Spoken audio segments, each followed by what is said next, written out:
kind of live, special, I'm talking about end of Ukraine war.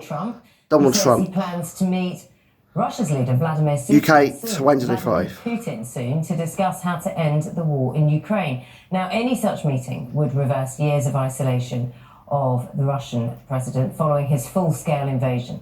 It comes after Mr. Trump made 2 phone calls, one to the Kremlin, the other to Ukraine's President Zelensky.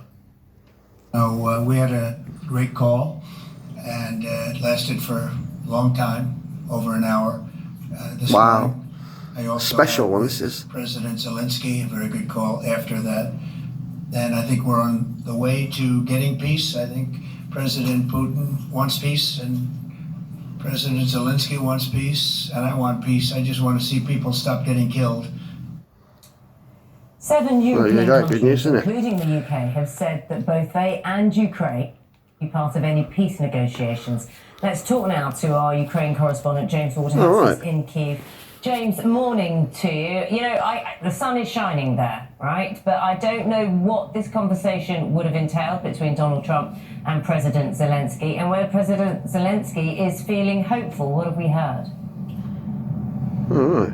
Fascinating. Well, Naga, morning. It's been a diplomatic response from President Zelensky and his European allies so far. They've talked about, President Zelensky talked about America's strength, along with Ukraine's, as he put it, would be enough to pressure Russia into peace. But who's feeling the pressure this morning? You know, we have seen this warm conversation between Washington and Moscow, and President Zelensky had to wait his turn for his biggest ally to finish with the invader of his country before having a phone call of their own. He said they talked about many things, and I think, you know, if we're talking about pressure, it's Ukraine being coerced into a position that it's been fearful of for so long.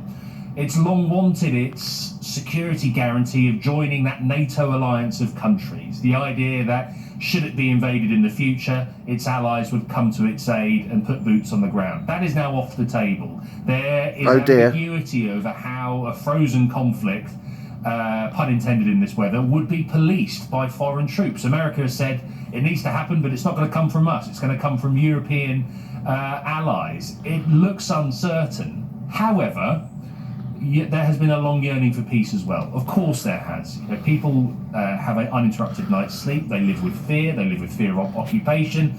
And any kind of reprieve or respite would be welcomed. And if Donald Trump brings that, then that would be something. But there is a lot of missing detail on what that peace looks like, how free and strong, as its allies Ukraine could be with Russia inside the country. There's a lot for Kyiv, I think. It will see is something still to play for. James, thanks very much for taking us through that. James Waterhouse there, our Ukraine correspondent. There you go. More than 100 potential locations. Please subscribe, Sean Simon Jones. Thanks for watching the video. Smile, be happy,